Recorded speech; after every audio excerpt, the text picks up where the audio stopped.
Hi guys, just Charlie here from Sterling. All I'm doing now is going to introduce the Jump Start Assistance feature that we're slowly introducing into this range here of battery-to-battery chargers. It'll come through in trickles over the next few months. I'm talking as of the 3rd of January, so by spring, most of the B2Bs that look like this should have the Jump Start Assistance feature built in, along with the standard reverse charging feature. So anything that says bidirectional on it going forward will all have the Jump Start Assistance feature and the reverse charging capability. Now, what is it? Well, essentially, it's a mode that you can put the battery-to-battery charger into that will backfeed from your service battery or your leisure battery. Let's say you've got over 11 volts in your leisure battery, and it'll work down to 5.5, 6 volts on the input battery. It's a way of taking energy out of one battery, your leisure battery, and putting it into your start battery to aid with cranking of your engine. Now, because this is a BB12200, it's got about 60 amps of reverse charging current. The smaller ones have lower charging currents. The little 40 amp has a 20 amp reverse charge. The 70 amp model has a 20 amp reverse charge. The 120 has a 40 amp reverse charge, and this 200 has a 60 amp reverse charge.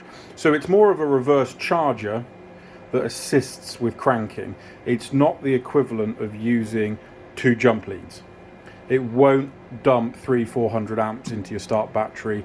It's a routine whereby you simply press the select button 4 times and it puts juice from one battery that's higher into a battery that's lower. That's all it's doing. You might have to wait 1, 2, 3 minutes before you crank. Doesn't matter.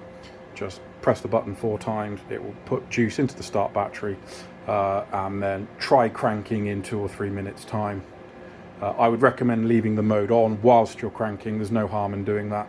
Every little bit helps just to get the engine going. So here we've got a voltmeter, so I can tell you the voltages, and an ammeter that will show you the current. So let's see what we've got here on the input. So we've got 10.14 volts start battery, and we've got a 12.27 volt leisure battery. So all I'll do now is press the button 4 times and we'll engage reverse charging.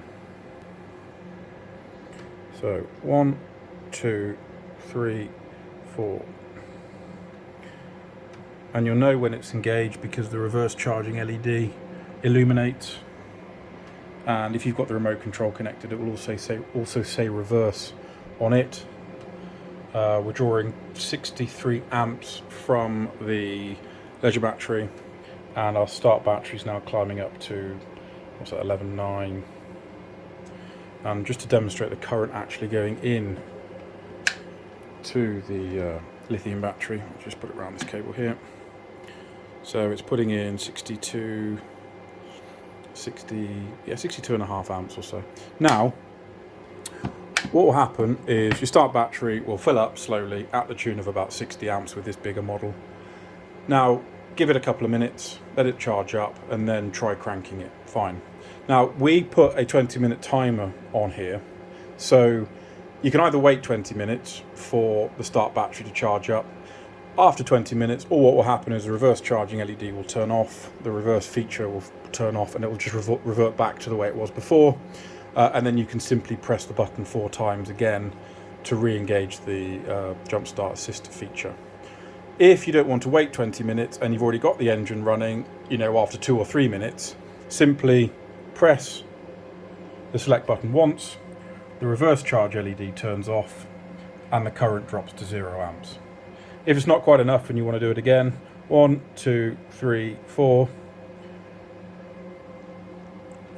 reverse charging LED comes back on, and we're up to 60, 70 amps going into the start battery. And you can just do that as many times as you like. I'd recommend, if you're relying on this as a as a means of survival, I would recommend either changing your start battery or you've got a parasitic load on the start battery. in which case you need to investigate what it is that's taking your start battery down to such a low voltage every time. What else was I going to say? I was also going to say, yes, it works down to 6 volts. So this battery was at 10 volts. That's because it's lithium, but it's okay for this demonstration.